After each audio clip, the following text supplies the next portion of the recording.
Would Diane Daun's murderer ever face justice? Diane Daun.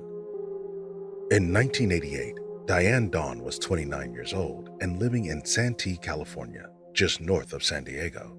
She was described by her sister to be a great mother, and lots of friends and family members described her as a goofy, funny person. She was also a talented musician, known to play the violin and the guitar, and she loved to draw. But on May 2, 1988, when she didn't show up for work at the San Diego Transit Corp, her co-workers found it strange and decided to visit her home to check on her. Diane's body was found by this co-worker, bludgeoned and stabbed to death, and her 2-year-old son was found unharmed, wandering around the apartment.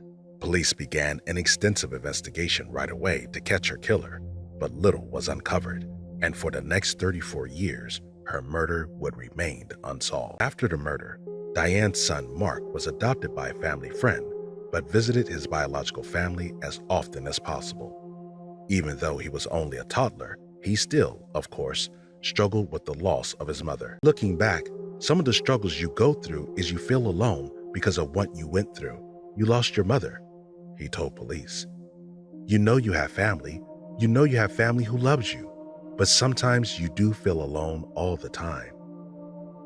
In the early 2000s, after decades passed with no answers, the investigation was reopened but hit another brick wall. Investigators and Diane's family began to feel discouraged.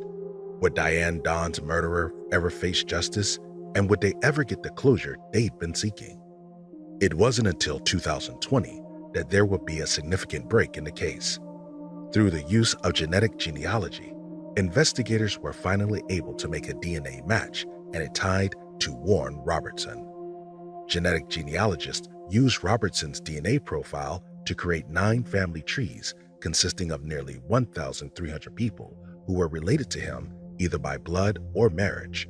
From there, direct relatives were able to provide their DNA samples to definitively prove a relationship to Robertson. Robertson moved out of state to Indiana after the murder, where he died in a house fire in November of 1999 at the age of 39, allegedly from smoke inhalation. But at least Diane's loved ones finally have a bit of closure, even if it was received 34 years later. Diane's now grown son, Mark, said he was blown away that his mother's murder was solved after so long and with such a small piece of evidence, and he applauded the advancements in technology that led to this discovery. He said, like how you go from what little information you have to building a case like that was truly impressive.